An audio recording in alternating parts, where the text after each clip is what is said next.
በነገሩ ሐሰት በአንደበቱ ጉሉት በረሃቡ ስስት በሕማሙ ኃጢአት የሌለበት ልዑለ ባሕርይ እግዚአብሔር አምላካችን ስሙ የተመሰገነ ይሁንና ለእናንተም እንዲገባ ክቡራን አባቶቻችን እግዚአብሔር አምላካችን በዚህ ምሽት ሊባርካችሁ መከራውና ርኩሰቱ ከበዛበት ዓለም ለይቶ አሁን በዚህ ሰዓት በቤቱ የሰበሰባችሁ የልዑል እግዚአብሔር ቤተሰቦች ምእመናት በሱ ፍጹም ሰላምታ እንዴት ዋላችሁ?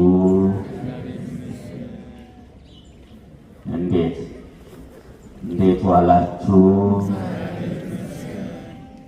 እንዴት አመሻችሁ?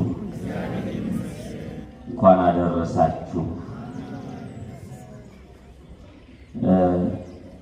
አይ በዓለ ሀምሳ እንዲያደርጉ አደከማችሁ ማለት ነው።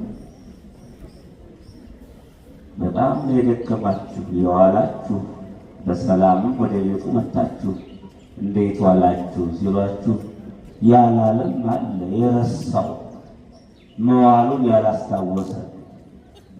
ከዚህ አይነት ልማድ እግዚአብሔር አምላካችን ያወጣል። እንዴት ዋላችሁ? እግዚአብሔር ይመስገን። እንደሱ ነው። ኃጢአታችን ሳይቆጣጠር ያየብንን ሁሉ እንዳላየ ሆኖ በቤቱ የሰበሰበን የአባቶቻችን አምላክ በድጋሚ ስሙ የተመሰገነ ይሁን። እናታችን እመቤታችን ቅድስት ድንግል ማርያም ክብር ምስጋና ይድረሳት። አስተማሪ እግዚአብሔር ነው። ከኛ ምንም የሆነ ነገር የለም። አደራ ከሰው ምን እናገኛለን ብላችሁ እንዳትጠብቁ። የጥበብ ባለቤት እሱ ነው። የእውቀት ባለቤት እሱ ነው። የእውቀት ምንጭ እሱ ነው። ከሱ ያልሆነ ምንም ነገር የለም።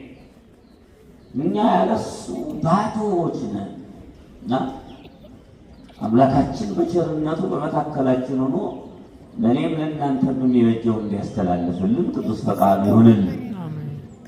የትምህርታችን ርዕስ የማቴዎስ ወንጌል ምዕራፍ 10 ቁጥር 39 ቃሉ እንዲህ ይላል። ሁላችሁም ተናገሩት። ዘረከባ በሉ እስኪ ለነፍሱ ለይግድፋ ወዘረከባ በሉ ወይም ወዘገደፋ ለነፍሱ በእንቲአይ ይረክባ።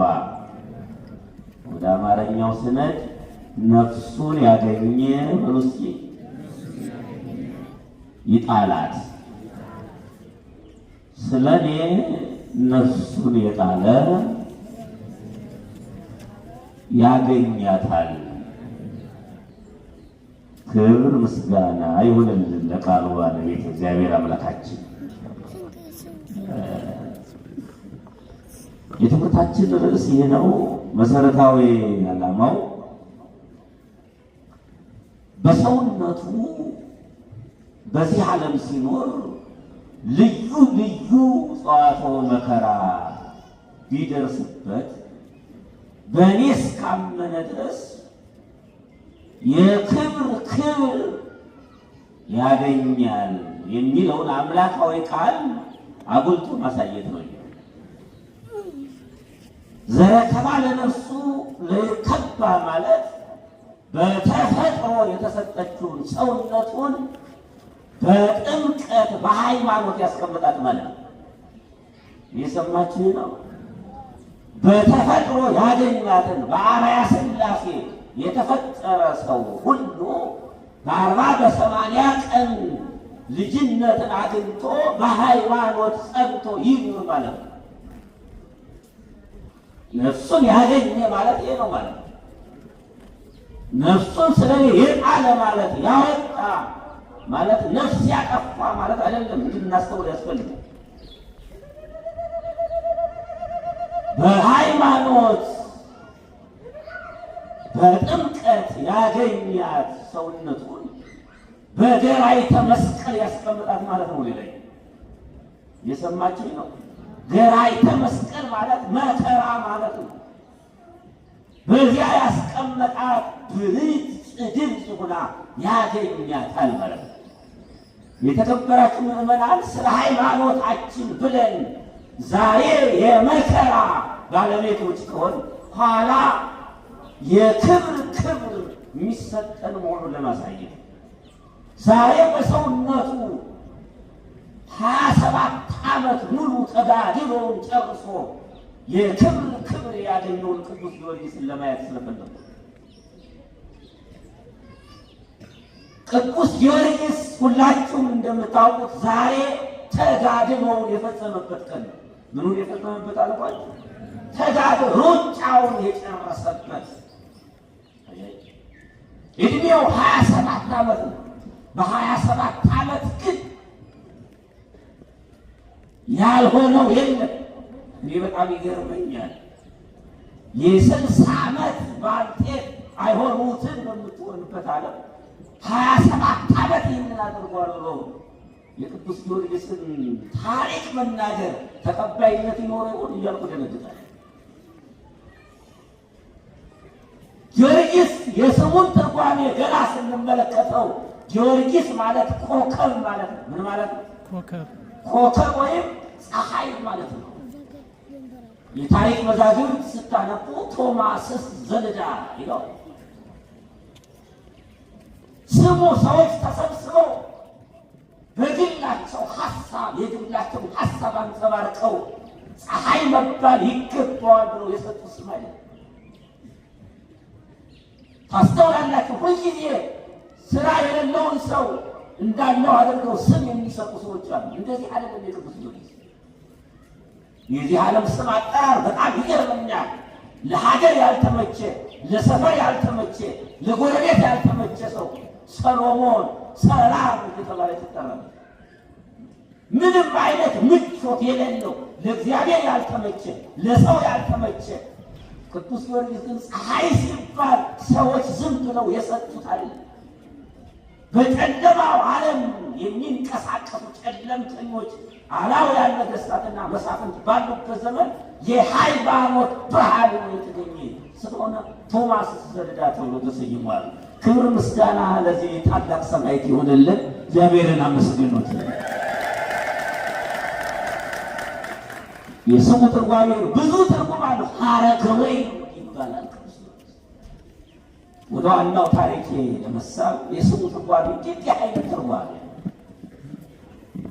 የቅዱስ ጊዮርጊስ አባት ማን ይባላል? እናንተ ልጠይቃችሁ፣ አባቱ ማን ይባላል? እርግጠኛ ናቸው? ምናሉ አባታ ማን ይባላል? ብዙ ሰው አውቆበታል። በከተማችን አንድ የታወቀ ሯጭ ቢኖረው ቀድማችሁ ትነግሩኝ ነበር። ቢሆን ታዋቂ ሰው ቢሆን በምድራዊ ሀብት የበለጸገ ቢሆን ታውቁት ነበር። ይህ ግን ሰማያዊ የሃይማኖት ሩጫን በአግባቡ ያከናወነ ሰማይ። አባቱ ዞሮንቶስ ወይም አነስጣስዮስ ይባላል። እናቱ ቴዎብስታ ወይም አቅሌስያ ትባላለች። እንደ ታሪክ መጽሐፍ ማርታና ዲስያ የሚባሉ ወጦች እንደነበሩት ይናገራል። ቅዱስ ጊዮርጊስን እነዚህ ሰዎች ትዳራቸው ለእግዚአብሔር የተመቸላቸው ደጋግ ሰዎች ስለሆኑ በፈሪሃ እግዚአብሔር አሳደጉት ይላል። በምን አሳደጉት? በፈሪሃ እግዚአብሔር። ነገሩኝ፣ በምንድን ነው ያሳደጉት? የእናንተ ልጆች ሰንበት ትምህርት ቤት ይመጡ ይሆን? እግዚአብሔርን በመፍራት ለማደግ ቤተ ክርስቲያን ታመጧቸው።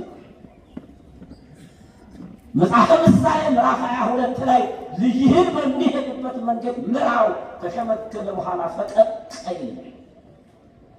ያ ማለት በሚሄድበት ማለት ሊሄድበት በሚገባው እንዲሄድ አሳየው ማለት። የእኛ ልጆች ሊሄዱበት በሚገቡት መንገድ ይሄዳሉ አይሄዱም ሌላ ጥያቄ ነው። በየትኛው መንገድ ነው እየተጓዙ ያሉ? በዚህ አካባቢ ያሉ ወጣቶች እኒህ ብቻ ሆኖ ነው? በዚህ አካባቢ ያለ ሰው እኒህ ይሄ ብቻ ሆኖ ነው? አሁን ያሉበት ሌላ ቦታ ስለሆነ ነው። ማስተዋል ያስፈልጋል። ምን እየሆን ነው? እንዴት እየሆን ነው? ትውልዱስ ወዴት እየሄደ ነው? አይታችሁታል። የማይጨሰውን የሚያጨስ የማይበላውን የሚበላ አይሆኑትን የሚሆን ትውልድ ያፈራን በምን ምክንያት ይመስላል? እኛም ባለማስተማራችን፣ እናንተም በአግባቡ ትምህርቱን ባለመቀበላል የጋራ የኃጢአት ውጤት። ከእንዲህ አይነት መከራ እግዚአብሔር አምላካችን ይጠብቀን። ቴዎስታና ዞረንቶስ ግን ልጃቸውን በአግባቡ ቀጥተው መሰይ ተደሰት ክሟን ደበራ ካልተቀጣችሁ እናንተ ባለጌዎች ትሆናላችሁ ብሎ ይጽፋል። ቀጥተው አሳደጉ ልጃቸውን። የሚገርማችሁ ነገር አባቱ የልዳ መስፍን ነው ይለዋል። ሀገረ ገዥ ነው፣ የንጉሥ ልጅ ነው ቅዱስ ጊዮርጊስ። ቅዱስ ጊዮርጊስ እንደተወለደ 10 ዓመት ሲሆነው አባቱ ከዚህ ዓለም በሞት ተለየ። ስንት ዓመት ሲሆነው? 10 ዓመት። ወንበር ያለ ንጉሥ አያድርምና በቅዱስ ጊዮርጊስ አባት ፋንታ ሌላ ንጉሥ ተሾመ። በጣም ይገርመኛል። ያ ንጉሥ ዛሬ አንድ ንጉሥ ሞቶ ሌላ ንጉሥ ሲተካ ከዚህ በፊት የነበረውን ንጉሥ ቤተሰቦችም ሆነ ቀራሪዎች የተባሉት ሰዎች ማሳደድ ይጀምራል። በቤተ ክርስቲያን ሳይቀር አንዱ አለቃ ሄዶ አንዱ አለቃ ሲመጣ የዚያኛው አለቃ የቅርብ ሰዎች የተባሉትን ሰዎች ማሳደድ ይጀምራል። ይቀርቡታል የተባሉትን ሁሉ ለማስወገድ ይነሳሳል። ያ ግን የቅዱስ ጊዮርጊስ አባት ሙቶ በወንበሩ ላይ የተቀመጠው ንጉሥ ቅዱስ ጊዮርጊስ ከቤተ መንግሥት ሳይወጣ ማደግ አለበት አለ። እንዲህ አይነት ማንነት እግዚአብሔር አምላካችን ያድለን። የተባረከ ንጉሥ የለመደው እንዳይቀርበት በቤተ መንግሥት 10 ዓመት ቆይቶ አሁን ከቤተ መንግሥት አባቱ ስለሞተ ቢወጣ ምን ይሰማዋል ብሎ በማሰብ ከቤተ መንግሥት ሳይወጣ በቤተ መንግሥት ያገኘው የነበረውን እያገኘ እንዳሻው ሆኖ እንዲያገኝ በቤተ መንግሥቱ አሉ። እንዲህ አይነት ሰው ታውቃላችሁ? እንዲህ አይነት ደግ ንጉሥ ገጥሟችሁ ያውቃል? እስኪ ተመልከቱት። ከዚያ በኋላ ቅዱስ ጊዮርጊስ ትእዛዙን የሚቀበል የተሰጠውን ሁሉ ኃላፊነት በአግባቡ የሚወጣ ፈጣንና ቀልጣፋ እንደ ሀገሩ ባህል ፈረስ መጋለብ ቀስት መወርወርን አቀላጥፎ የለመደ ልዩ ብላቴና ሆኖ አደገ። 20 ዓመት ሞላው። አባቱ ከሞተ በኋላ 10 ዓመት ቆየ። 20 ዓመት ሲሆነው ንጉሡ እንዲህ ያለ ብላቴና ከእኔ ሊወጣ አልፈልግም። የ15 ዓመት ቆንጆ ልጅ ነበረችና እሷን አግብቶ መንበረ ንግሥና ወርሶ ሀብቴን ሁሉ ተረክቦ በቤተ መንግሥቱ ንጉሡ ሆኖ መቀመጥ አለበት ብሎ ወሰነ እና ድግስ አስደገሰ፣ ዳስ አስጣለ። እንደ ሀገሩ ባህል ግን ያሰበውን ሳያደርገው ያ ንጉሥ በሞት ተጠራ። በምን ተጠራ? በሞት ተጠራ። ምድራዊ ንጉሥ ቅዱስ ጊዮርጊስን ለሙሽርነት አጨው። ሰማያዊ ንጉሥ ክርስቶስ ደግሞ ለሰማያዊት መንግሥት ሙሽራ አድርጎ ጠራው ቅዱስ ጊዮርጊስ። ቅዱስ ጊዮርጊስ ይችላል። አባቷ ሞተ። ያቺ ለሱ የተባለችው ልጅ አግብቶ በምድራዊ መንግሥት ነግሶ መኖር ይችላል። ይህን አጋጣሚ ማር እናገኘው እኛ እንዴት እንዳደረገው ነው አግኝተነው ነው እንዴ? አይደለም የተመቻቸ ነገር አግኝተን በሌላ ሀገር የሚኖሩ ሰዎችን ከዚሁ ነን በስልክ እያታለን ገንዘባቸውን የምንወርስ አደገኛ ወዘኖች አይደለም። ስንቶቹ እህቶቻችን አልቅሰዋል። ስንቶቹ ምንም ሳይኖራቸው የሚገርባቸው ነገር የመኪና ቁልፍ ገዝተው የሌላቸውን አለኝ ብለው ስንቶቹን አጥፍተዋቸዋል። ምን ያልተደረገ በዚህ ምን ያልተፈጸመ ነገር አለ ብላችሁ ታስባላችሁ? ቅዱስ ጊዮርጊስ እንደ ልጅ ሆኖ ሐዘኑን ከጨረሰ በኋላ አይ የኔ ሙሽርነት በዚህ መልኩ አይደለም ብሎ የልዳ ከተማን ጥሎ ቢሩት ወደምትባል ሀገር ገባ። ወደ የት ሄዳልኳችሁ? ወደ ቢሩት ሄደ። ለምን? ገንዘብ ለመሰብሰብ እንዳይመስለን፣ አብዛኛውን ጊዜ እኛ ሀገራችን ጥለን የምንወጣው ድቃቂ ሳንቲም ለማግኘት ነው። በሃይማኖት ምክንያት አይደለም እንዴ? ስለ ሃይማኖት የተሰደደማ ክቡር ነው። ብፁዓን ለይሰደዱ በእንተ ጽድቅ ነው የተባለው። ስለ ጽድቅ የሚሰደዱ የሚራቡ የሚጠሙ ንዑዳን ክቡራን ናቸው ተብሏል የተባለው። ቅዱስ ጊዮርጊስ ወደ ቢሩት ከተማ ሲገባ ይቺ የቢሩት ከተማ በኢያሪኮ ዳርቻ የምትገኝ ቅጽሯ ሰፊ አምባዋ ጽኑ የሆነች የተለየች ሀገር ናት። ግን ምን ያደርጋል ምዕመናን? ይቺ ከተማ ይቺ ሀገር ይቺ መንደር እግዚአብሔር የማይታወቅባት ደራጎን የሚባል አውሬ የሚመለክባት ሀገር ናት። እየሰማችሁ ይህ ነው። ከቃሉ ጋር ናችሁ? እርግጠኞች ናችሁ? ወደ ሰፈር አልሄዳችሁ? የተበተነ ማንነታችን እግዚአብሔር ይመልስልን። ይህች ከተማ አላስፈላጊ የሆነች ከተማ ነው። እግዚአብሔር የተረሳባት፣ አሕዛብ የበዙባት፣ ምዕመናን ያነሱባት ከተማ ሁና አገኛት። ያውም በእግዚአብሔር ፈንታ አውሬ የሚመለክባት። ያ ድራጎን የተባለ አውሬ ቀላል እንዳይመስላችሁ። እንደ ንስር ሁለት ክንፍ፣ እንደ ፍየል ትልቅ ጽሕም፣ እንደ አንበሳ ፈርጣማ እግርና ክንድ፣ እንደ ዘንዶነቱ ጅራት ያለው አንገቱ እንደ ሰገሞ የሰገደ ጥርሱ እንደ አዞ ጥርስ የሚያስፈራ አስደንጋጭ አውሬ ነው።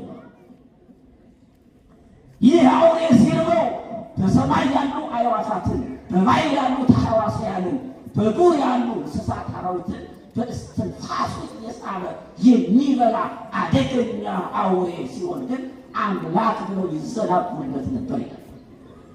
እንዲሁ ይገርማል። አውሬ አምላክ ነው ብሎ የሚያመልክ ሰው አለ? ታዲያ አምላክ ነው ብለው ዝም አላሉ። ሴት ልጆቻቸውን እየገበሩለት ይኖሩ ነበር ይላል። የሰው ደም የሚሰዋለት መስዋዕቱ የሰው ደም የሆነ አውሬ አምላክ ነው ብለው ያመልካል። ሐዋርያው ቅዱስ ጳውሎስ በሮሜ መልእክቱ ምዕራፍ 1 ቁጥር 21 ላይ እንዘይጠበቡ አሉ ይላል። ሊራቀቁ ሲወዱ ሰነፉ ይላል። የሰማችሁ እስመ ወለጡ ስብሐቲሁ ለእግዚአብሔር ዘይመውት፣ የማይለወጥ የእግዚአብሔርን ጌትነቱን ለውጧልና። ወበአርአያ ርዕየተ ብእሲ ሟቲ ረሰዩ፣ የእግዚአብሔርን ጌትነት ሟት በሆነ ሰው አምሳል የተሰራ ጣዖትን ተክተዋልና ሲራቀቁ ሰነፉ ይላል። አያችሁ፣ አለመስነፍ የሚባለው መራቀቅ የሚባለው እግዚአብሔር አምላክ ወልደ አምላክ ብሎ ማመን። እንደውም የአባቶቻችን ጸሎት ምን ያድላሉ መሰላችሁ? አምላክ ወልደ አምላክ ብሎ እግዚአብሔርን አምላክ ወልደ አምላክ፣ እመቤታችን ወላዲተ አምላክ ብሎ ማመን ነው ሃይማኖት። ድንጋይ ጠርቦ እንጨት አለዝቦ ድንጋይ አለዝቦ አምላክ ነው ማለት መራቀቅ አይደለም። ይህ መስነፍ ይባላል። እንደመጽሐፍ ቅዱስ እንዲህ እያደረጉ ይኖራሉ፣ ልጆቻቸውን እየገበሩ። በዚያች ከተማ ሴት ልጅ የታጣባት ከተማ ነው። ለማን እየተሰጠች? ባለማወቅ አምላክ ነው እያሉ ለሚሰጡት ደራጎን እየተቀበለ እየበላቸው እናት ሴት ልጅ በዓይኗ ማየት የተሳነባት ከተማ ነው። እንዲህ አይነት መከራ ማን ይጠብቀን? እግዚአብሔር አምላካችን ይጠብቀን። እና በከተማው ያሉ ሰዎች ጨርሰው ሴት ልጆቻቸውን ሰጥተው ጨረሱ። አሁን ወንዶች ሰልፍ ወጡ ይላል። ወደ ንጉሱ እንዴት ብለው? ሴት ልጆቻችን ሰጥተን ጨርሰናል፣ ሚስቶቻችን እንዳንሰጥ ደግሞ ያለነሱ መኖር አንችልም፣ ካልሰጠነው ደግሞ ደራጎን ይበላናል። ስለዚህ አገር ጥለን ቁርበት ጠቅልለን መሰደድ አለብን ብለው ሰላማዊ ሰልፍ አደረጉ። የተከበራችሁ ምዕመናን፣ ንጉሥ ያለ ሕዝብ ንጉሥ መባል ይቻላል? ይችላል? አይቻልም። ንጉሥ መባሉ የሕዝብ መሪ መባሉ በሕዝብ ዘንድ ይሄ ንጉሥ ተጨነቀ። እናንተ ከሄዳችሁ እኔ ማንን እመራለሁ? ከማን ጋር እኖራለሁ? ግድ የላችሁም ቆዩ፣ የእኔም አንዲት ሴት ልጅ አለችኝ እሷን እሰጣለሁ ብሎ ስልጣኑን ለማራዘም የሰማችሁ ነው። ስልጣኑን ለማራዘም ማንን መገበር ጀመረ? ልጁን። ልጁን ገድሎ በስልጣን መቆየት ፈለገ። ይቺ የንጉሥ ልጅ ተሰጠች። የንጉሥ ልጅ ለድራጎን ተሰጥታ ድራጎን በሚፈልግበት ጊዜ እንዲበላት ከዛፉ ስር በታሰረችበት ሰዓት ቅዱስ ጊዮርጊስ ከእግዚአብሔር ተልኮ ወደዛች ከተማ ገባ። የተከበራችሁ ምዕመናን፣ አገር ሲበላሽ እኛ ስንቆሽሽ በወዳጆቹ መካከል እግዚአብሔር አገርን ይጎበኛል። ሀገራችን ኢትዮጵያ ይጎብኝልን እግዚአብሔር አምላካችን። ያቺ ከተማ ቆሽሽ፣ የሰው ደም እየተሰዋ ድራጎን እየተመለከ የድራጎንን ከንቱነት የራሱን አምላክነት ለመግለጽ ሲል በቅዱስ ጊዮርጊስ በኩል በዚያች ከተማ እግዚአብሔር አለ። አየች። ቅዱስ ጊዮርጊስ ሲያልፍ ይችን ብላቴና ጩኸቷን ሰማ። ምኗን ሰማ? በእውነት በእያንዳንዳችን ልዩ ልዩ ጩኸት ሊኖርብን ይችላል። ቅዱስ ጊዮርጊስ ይስማን ጩኸታችን። የጤና ችግር ይኖራል፣ የሥራ ችግር ይኖራል፣ ያለመረጋጋት ችግር ይኖራል። የብዙ ብቻ ገልጸን የማንጨርሰው በውስጣችን የተከማቸ የችግር ጩኸት ሊኖር ይችላል። ማን ይስማልን? ሰማዕቱ ቅዱስ ጊዮርጊስ ይስማል። ጩኸቷን ሰማ። ጉዳዩ ምንድን ነው ብሎ ወደ ብላቴናው ቀረበ። ምን ሆነሻል አላት። ለአምላካችን ለድራጎን ተሰጥቻለሁ። ለማን ተሰጥቼ? ለድራጎን። አይ ሌላ መጠሪያ ነው። ለማን? ለአምላካችን ብለህ ነው የደረገ። ሲገርመኛል ሰው የሚበላ አምላክ። አንዳንድ ጊዜ በዘመናችን ይገርመኛል። ኢየሱስ ያድናል ይልህና አዳኝነቱን ስለምታውቀው አዎ ብለህ ለመቀበል ስትዘጋጅ ሸሻ ይልና ያማልዳል ብሎ ከባህሪ አባቱ ከአብ በክብር አሳንሶ የሩቅ ብእሲ ባህሪ ሰጥቶ ሲሰብክ ታየዋለህ። አያ ስሙን ወስዶ ክብሩን መንሳት ይባላል፣ ማሳጣት ይባላል። አምላክ ብሎ ስሙን ወስዶ የአምላክነትን ስራ የማይሰራ የሰው ደም የሚጠጣ የሰው አጥንት የሚቆረጥም አምላክ ነው ብሎ እንዴት ያመልካል? የት ሄዶ ነው ብሎ ጠየቃት ቅዱስ ጊዮርጊስ። ምን አላት አልኳችሁ? የት ሄደ አምላካችሁ አላት። ምግቡን ሊፈልግ። ምኑን ሊፈልግ? የእኛ አምላክ መሴሴ ሁሉ ይሉታል አባቶቻችን። ሁሉን የሚመግብ የሁሉ ባለቤት ሁሉ በእጁ ሁሉ በደጅ የሆነለት እንጂ ምግብ ለማግኘት የሚንከራተት አምላክ የለንም። ወደ ምግቡን ሊፈልግ አላት።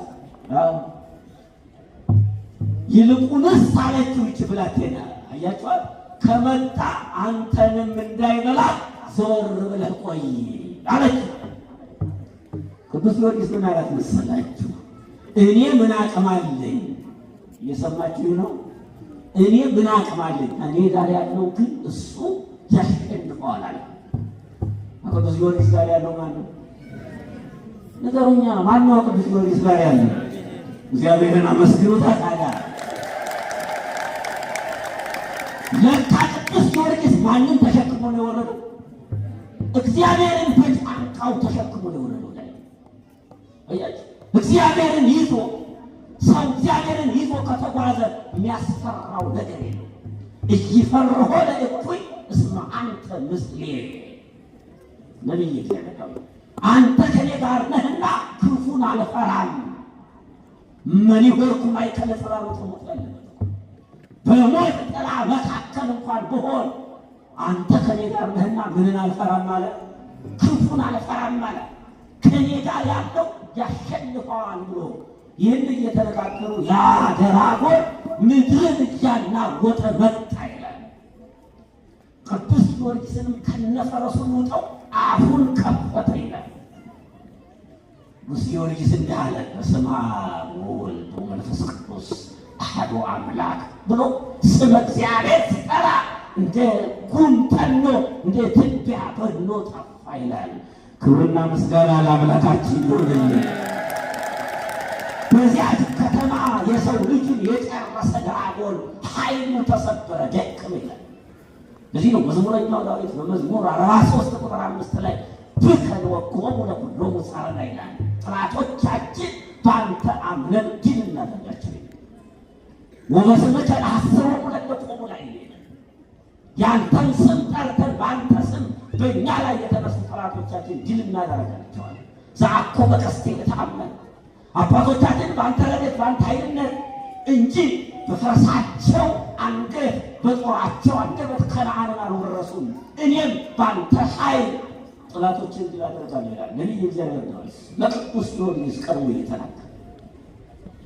ቅዱስ ጊዮርጊስ የእግዚአብሔርን ስም ጠርቶ የሚመለከው ደራጎን ኃይሉን አድክሞ ያችን ብላቴና ፈቶ በታሰረችበት ገመድ ደራጎንን አስራ ቅዱስ ጊዮርጊስ በፈረሱ ሆኖ ወደ ከተማ ገቡ። ታያለህ ወዲያ የእግዚአብሔርን ድንቅ ስራ፣ የሰማይቱን ድንቅ ነገር ታያለህ። ወደ ከተማው ሲገባ አምላክ ነው ብለው የሚያመልኩት ተረበሹ፣ ተንቀጠቀጡ፣ ራዱ፣ ፈሩ። ምኑ ናችሁ ነው? አምላካችን ለምን አመጣኸው ብሎ ጠየቀ። በገመድ የሚሳብ አምላክ፣ የሚቆተት አምላክ፣ ሰው የሚበላ አምላክ። ከእንዲህ አይነት መታወር እግዚአብሔር አምላካችን ይጠብቅ። ራሱን ማዳን የማይቻለው እንዴት አምላክ ሊሆን ይችላል? ይህ በጣም ይገርመኛል። ሰው ወደ ጠንቋይ ቤት ሲሄድ በጣም ያስቀኛል። አሁን አንድም ጠንቋይ በምድር ላይ ያልሞተ ጠንቋይ ታችላታለን። ግን አንተ እኮ እሱ ወደሚሞተው አንተ ትገሰግሳለህ ከሞት ለመዳን። እንዴት ሊሆን ይችላል? ለምንድን ነው አይምሯችን ሰፋ አድርገን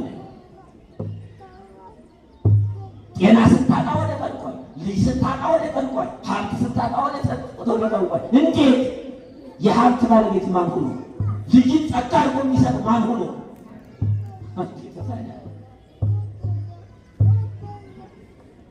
አይ አምላካችን ልቀቃሉት፣ አትንቀዋሉ፣ ለቅቅ ያስፈጃችኋል ማስፈራራቱ። ባይሆን ከገደልከው በአንተ አምላክ እናምናለን አሉ። ፈርድ መሀል ከተማ ላይ በጦር ወቅቶ ገደልና አውሬው በገደለበትና በመሀል ከተማ ላይ ታላላቅ ሁለት አብያተ ክርስቲያናትን ሰራ ይላል። ክብር ለዚህ ታላቅ ሰማዕት ይሁንልን። ያቺ ከተማ ነፃ ወጣች። የሰማችሁ? ነፃ ወጣች። እግዚአብሔርን አመለከች። የሰይጣን ቀንድ ተሰበረ፣ ኃይሉ ደከመና እግዚአብሔር ይመለከባት ጀመረ። የእያንዳንዳችን ማንነት ቢሩትን መስሎ ይታያል ዛሬ ላይ።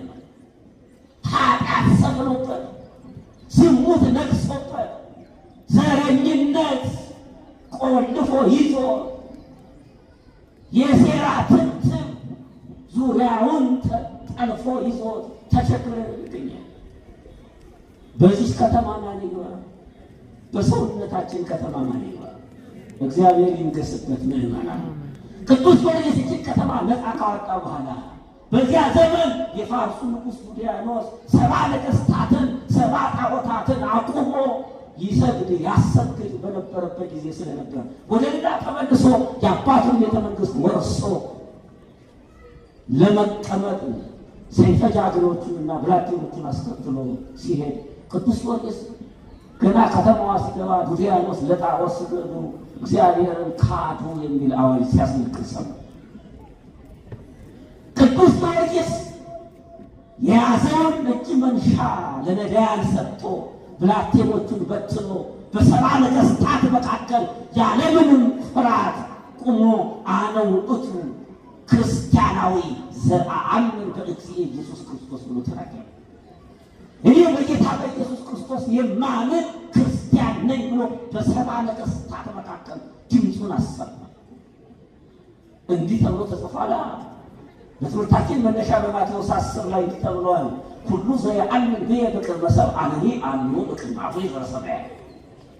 ዘመን የወደደው ጊዜ ያነሳው ንጉሥ የወደደውን ሳይል በሰው ፊት ምስክር የሆነልኝን በሰማያዊ አባቴ ፊት እኔ ልጄ ወዳጄ እለዋለሁ። ሳይፈራ ሳይደነግጥ ሳይሳቀቅ በሰይፍ አንገቴ በሳት ያቃጥለኛል፣ በድንጋይ ይወግረኛል፣ ወደ ጥልቁ ይወረውረኛል ሳይል ሳይፈራ እኔ የክርስቶስ ባሪያ ነኝ ብሎ መሰከረ። እንዲህ የሚያደርግ ሰው አለ ብላችሁ ታምናላችሁ? ንጉሱ ተገረመ። 3 ዓመት ሙሉ ለጣዖት ስገዱ፣ ክርስቶስን ካዱ ብዬ ሳስተምር አዋጅ ያስነግር እንዲህ ብሎ የተናገረ አንድ እንኳን የለም። ለመሆኑ ማን ነው? የትስ የመጣ ነው ብሎ ጠየቀ።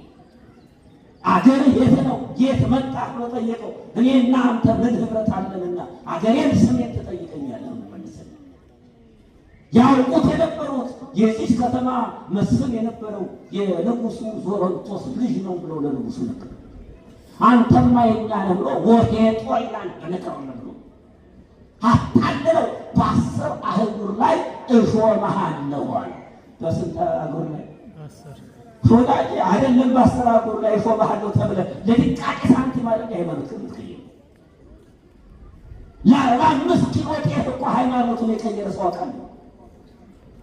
ለጊዜያዊ ጥቅም እንደው የሚገርማል ለጊዜያዊ ጥቅም ብሎ የእግዚአብሔርን ስም ከመጥራት የሚቆጠብ ሰው ለጊዜያዊ ጥቅም ስብሰባ ሲሄድ ማዕተቡን የሚያወልቅ ክርስቲያን አለ።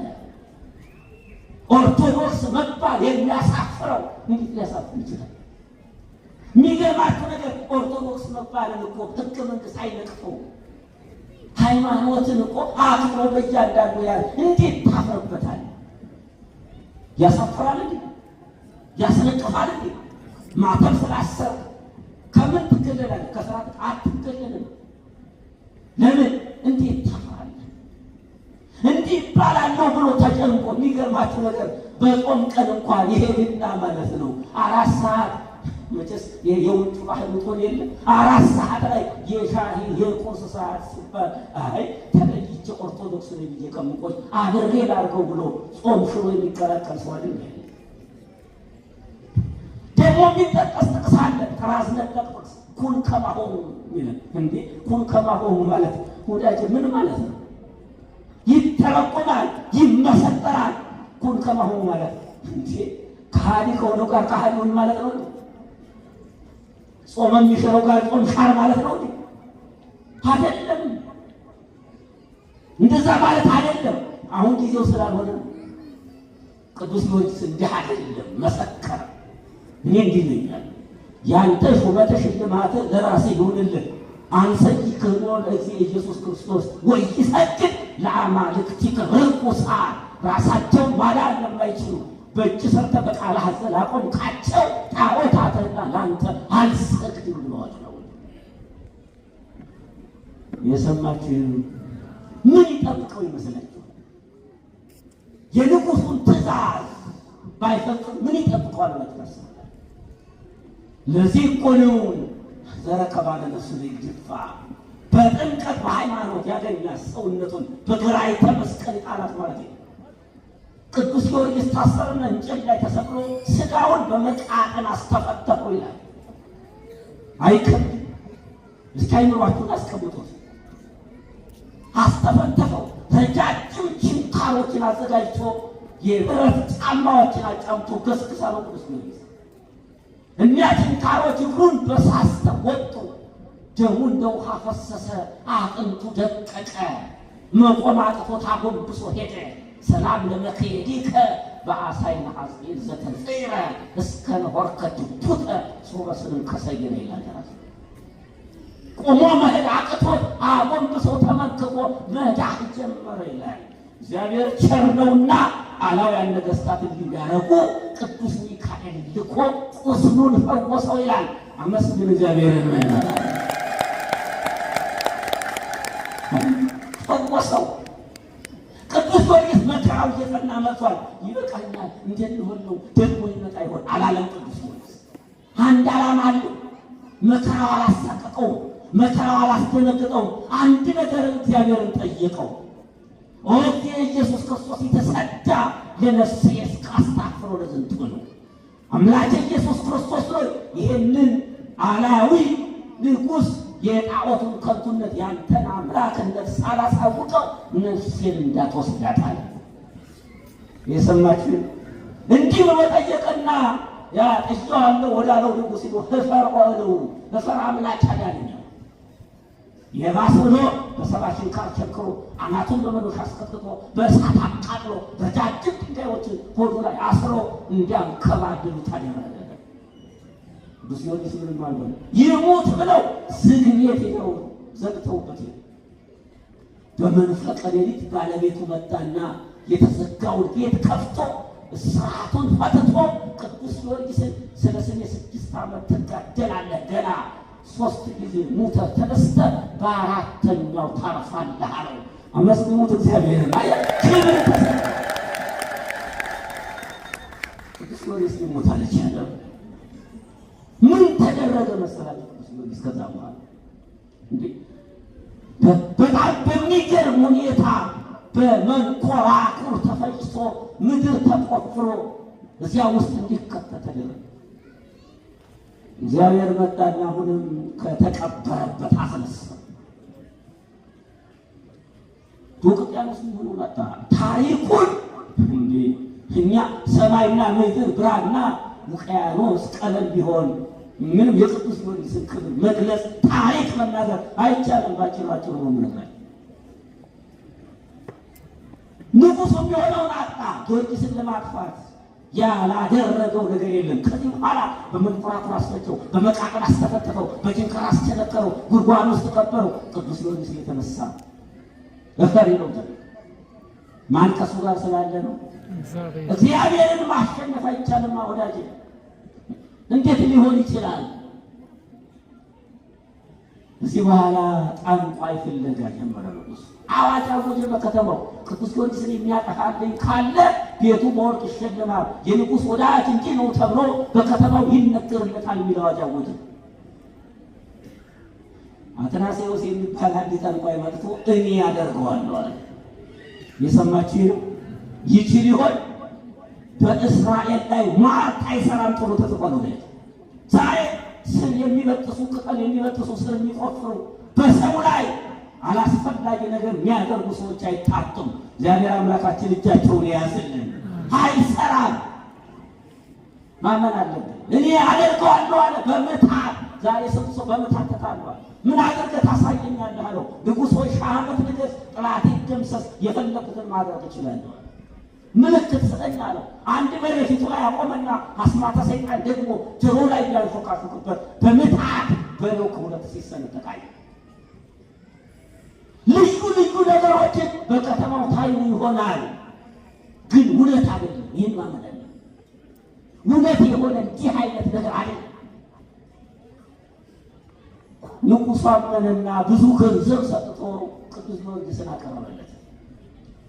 ቅዱስ ጊዮርጊስን ሆድ የሚቆርጥ አንጀት የሚቆራርጥ መርዝ ቀምሞ አስማተ ሰይጣን ደግሞ ለቅዱስ ጊዮርጊስ ጠጣ ብሎ እንደታሰረ ሰጠው ለቅዱስ ጊዮርጊስ። ቅዱስ ጊዮርጊስ ምን አለ መሰላችሁ? አልስ ህምዘ ዘካወ ቀታሊ አለ። አንተ ይህን የተመጠበቀውን መርዝ በኃይል ማጥፋት ትችላለህ። ለህይወት አደርግልኝ ብሎ ቢጠጣው እንደ ኮከብ ደምቆ እንደ አበባ አሸብርቆ ታየ። ክብር ምስጋና ለአምላካችን። ወሰገድ አለ ነፍሱ ለክባ ሰውነቱን ስለሚጣለ በክብር ያገኛታል ማለት ነው። ወዳጅ ስንቱን ልንገራችሁ፣ ስንቱን ልግለጽላችሁ። ቅዱስ ጊዮርጊስ ከዛ በኋላ ምን ተደረገ መሰላችሁ? እንደገና አምላክህ ብዙ ነገር ያደርጋል ስትል እንሰማለን። እስኪ ምን አድርገህ ታሳየናለህ አሉት። የደረቀውን አለምልሞ ከሞቱ 430 ዘመን የሆናቸውን ሙታንን አስነስቶ አሳያቸው። ግን ሊዋጥላቸው አልቻለም። ስለ እመቤታችን ስትናገሩ፣ ስለ ቅዱሳን ስትናገሩ የማይዋጥላቸው ሰዎች አልገጠማችሁ? የማይዋጥላቸው የማይመስላቸው ያላለውን ዓለም ለማስባል ብቻ የሚነሳሱ ሰዎች ገጥሟቸው ዓላምን አሉ ይሙት በቃ ብለው የሚላስ የሚቀመስ ከሌላት ከአንዲት መበለት ቤት አሰሩ። የሰማችሁ ምንም ከሌላት ያቺ ሴት እለት እንኳን የምትቀምሰው ነገር የላት። ቅዱስ ጊዮርጊስን አምጥተው ከዚያች መበለት ቤት ከምሰሶ አሰሩት ይላል። እንዲህ አላት ቅዱስ ጊዮርጊስ፣ እባክሽ እናቴ ራበኝ አለኝ፣ ጠማኝ አለችኝ አለ። እንዲያው የራበው ሰው ቤታችሁ ሆኖ ምንም ሳይኖራችሁ አብሉኝ አጠጡኝ ሲላችሁ ምን ይሰማችኋል? ምዕመናን መድኃኔዓለም አያደርግብን እንዲህ አይነቱ። ይቺ ሴት የታሰረውን ራብተኛ መመገብ አልቻላት እንጂ ጥላው ወጣች። የሰማችሁ ነው። ጥላው ወጣች። መልሳ ስትገባ ግን የታሰረበት ግንድ አለምልሞ ምሰሶ ጣራውን አልፎ 15 ክንድ ያህል ለምልሞ እየታየ ፊቱ ላይ በመሶበ ወርቅ እንጀራ ተቀምጦ ማሰሮዋ ጎተራ ሁሉ በበረከት ተትረፍርፎ አገኘችው። ክብር ምስጋና ለአምላካችን ይሁን። በቅዱስ ጊዮርጊስ አማካኝነት ይህችን መበለት እግዚአብሔር ጎበኘ። አየህ፣ በቅዱስ ሐሩ ላይ ጎበኛት እግዚአብሔር። ሁላችንም ዛሬ እግዚአብሔር አምላካችን በየቤታችን ይጎበኛል። ይህ ብቻ አይምሰላችሁ። ዓይኑ የማያይ አፉ የማይናገር ጆሮ የማይሰማ እግሩ የማይራመድ ልጅ ነበራት። ብታፍር ደብቀው ትኖር ነበር ይላል። ይህንን ግሩም አይታ እንዲህ አለች፣ አምላኮሙ ለገሊላውያን ተመስሎ ሰብአ ወረደ እምሰማያ ወወአ ውስተ ቤቴ። የገሊላውያን አምላክ ሰው መስሎ ከቤቴ ገብቷል አለ። ቅዱስ ጊዮርጊስ ከንቱ ውዳሴ የማይሻ እውነተኛ ሰማዕት ስለሆነ አንሰ ኢኮንኩ አምላከ አላ ገብረ አምላክ፣ እኔ አምላክ አይደለሁም ግን የእሱ አገልጋይ ነኝ አለ። ግን ወደ ቅዱስ ጊዮርጊስ ቀረብ ብታረገው ዓይኑ የማያየው ልጇ ከዓይኑ ላይ ብርሃን ተሳለለት ይላል። ክብርና ምስጋና ለአምላካችን። ጆሮውንም እግሩንም እባክህ ፈውስልኝ አለችው። ጊዜው ገና ነው አለ። የሰማችሁ ሁሉንም አንድ ጊዜ ይደረግላት ነው። ጊዜ አለ እግዚአብሔር። ሁሉንም ለመጨበጥ አትጓጉ፣ አይቻልም። ጊዜ አለ። ለትዳር ጊዜ አለው፣ ለስራ ጊዜ አለው፣ ለፈለጋችሁት ነገር ጊዜ አለ። እንዲህ ስላችሁ ደግሞ እያማረጣችሁ ኑሩ ማለት ያለ እንዴ! በጣም ይገርመኛል። በመልክ አይመስለኝ በሀብት አይመስለኝ ሌላ ያህል እያለች ቁማ የቀረች ሴት አላያችሁ? አዎ ለትዳር አጋር የሚሆን በተለያየ ሁኔታ ምረጥ ይላል። ምረጥ ሲል በመልክ አይደለም። በመልክ የሚመርጠውንማ ቅዱስ ዮሐንስ አፈወርቅ ጣዖት አምላኪ ነው። በምግባር በሃይማኖት የጸናች ግን ጸልይ ይላል። እንዴ መልክማ ይጠፋል፣ መልክማ ይፈርሳል፣ ሀብትማ ይቀራል። ይህንን ማመን አለብን። ገና ነው አላት። ቅዱስ ጊዮርጊስ እንዳደርጉት አጣቸው። እንጂ የመጨረሻ ታሪኩን ቀንጨብ አድርጌ ነው ይፈጭና በደብረ ይድራስ ተራራ ይዘራል ብሎ ንጉሥ አዋጅ ነው። ቅዱስ ጊዮርጊስ ተፈጨ። አያችሁ፣ ዱቄት አድርገው በደብረ ይድራስ ተራራ ላይ በተኑት ይላል። ታዲያ ምን አለ መሰላችሁ? ድንጋዩ፣ ሳሩ፣ ቅጠሉ ሁሉ ጊዮርጊስ ሰማዕቱ ለእግዚአብሔር፣ ጊዮርጊስ ቅዱሱ ለእግዚአብሔር እያለ ዝማሬ ያቀረበ ይላል። አመስግኑት እናንተ። ሰዎች ቢፈጩት፣ ሰዎች አድቀው ቢዘሩት ድንጋይ ሁሉ ዘመረለት ለቅዱስ ጊዮርጊስ። ተቸገረ። እንዲሁ በጣም ምን ላድርግ አለ። በቃ ንጉሱ ንጉስ ሆነ ይላል። ተጨነቀ። እባክህ የእኔን አምላክ አምልክ አለው። ቅዱስ ጊዮርጊስ እሺ ያለ መስሎ ቀረበ ይላል። አባቶቻችን ስብከት አላቸው።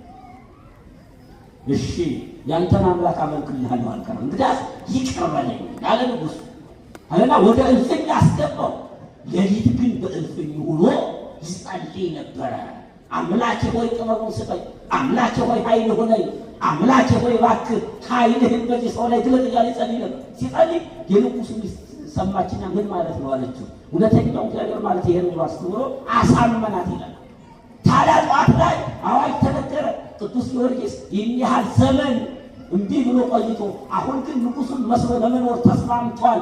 ለ70 ነገሥታት ይገዛል፣ ለ70 ጣዖታት ይሰግዳል፣ ይንበረከካል ብሎ አዋጅ አወጀ። ያችን መበለት ግን ቅዱስ ጊዮርጊስ አያደርገውም ትል ነበር ይላል። የሰማችሁ አደባባይ ተሰበሰበ። ሰይፈ ጃግሬዎቹ ቢትወደዶቹ ባሉበት፣ 70 ነገሥታት በተሰበሰቡበት፣ የከተማው ሕዝብ ባለበት ቅዱስ ጊዮርጊስ አደባባይ ላይ ወጣና ምን አለው መሰላችሁ? አንተ ብሎ ብላቴና ብሎ የመበለቷን ሊጠራና ጆሮውን ፈወሰው። ምኑን ፈወሰው? የመበለቷን ጆሮውን። ጊዜው ገና ነው ያለው ይሄ ነው። አሁን ተፈወሰላት ነው። ጠራው፣ አቤት አለው። ተነሳ አለው። ቆመ፣ እግሩን ፈወሰላት። ሂድና ይህንን ጣዖት አብሎን የክርስቶስ ባሪያ ጊዮርጊስ ይጠራሃል ብለህ ንገረው አለው። ሄድና ነገረው። አፉ ተፈወሰ፣ ጆሮ ተፈወሰ፣ እግሩ ተፈወሰ። አታመሰግኑትም? ጠርቶ አመጣው። ያ ሰባ ነገሥታት ሲሰግድለት ሲንበረከክለት የነበሩ ጠርቶ አመጣው። አምላክ ነህ አለው። አይደለም ቢሰውልኝ ቢሰግዱልኝ ብዬ እንጂ እኔ ሰይጣን ነኝ። አንተማ ከሆንክ ዳታንና አቤሮን የዋጠች ምድር ተዋጠሃልና ያን ያህል ዘመን ሲሰግድለት የነበረውን ጣዖት ምድር ተከፍታ ልትውጠው አደረገ ቅዱስ ጊዮርጊስ። አሁን ተገደለ ንጉሡ። የሆነውን አጣ። በቅዱስ ጊዮርጊስ ስም ያመኑትን ሁሉ ገደላቸው። እንደውም ሚስቱ እንዲህ አለችው፣ እባክህ ቅዱስ ጊዮርጊስን ከዚህ በኋላ እንተወው፣ በትምህርቱ አምነን አምላክን ተቀብለን እንኑር አለችው። ወደ አደባባይ ወጣና ፀጉሯን አንጠልጥሎ እንጨት ላይ ሰቅሎ እርቃኗን በሰይፍ ቆራርጦ ገደላት ይላል ባለቤቱ። እንደውም እንዲህ ይላል ደራሲ በአርኪው ላይ እንዲህ ይላል፣ ብእሲተ ንጉሥ ከሃዲ እንተ ትኮንን አሕዛበ በአፈ መጥባዕት ክሳዳ ቀደመት ተንከውኝ ይላል። አስተማሪዋን ቀድማ ደሟ ጥምቀቱ ባታረፈች ይላል። ከዚህ በኋላ ቅዱስ ጊዮርጊስን የመሰሉትንና ቅዱስ ጊዮርጊስን ለማጥፋት ሲነሳሳ ቅዱስ ጊዮርጊስ እንዲህ አለ፣ አምላኬ ሆይ ከዚህ በኋላ ያንተን አምላክነት ግለጥ፣ ለኤልያስ ከሰማይ የወረደች እሳት ትውረድና ዱድያኖስን ተቀብለዋል። ከሰማይ እሳት ወረደና መንበረ መንግስቱ ሁሉ ገለባበጠ። ከዚህ በኋላ ጊዜው ደረሰ። አምላኬ ብሎ ጠራ። እግዚአብሔር መጣ። ምድር ተናወጠች። ቅዱስ ጊዮርጊስን በብዙ ቃል ኪዳን አጅቦ አእላፍ መላእክት ይዞ መጥቶ ዛሬ በክብር ነፍሱን ከሥጋው ለይቶ የክብር አክሊል ተቀዳጀ።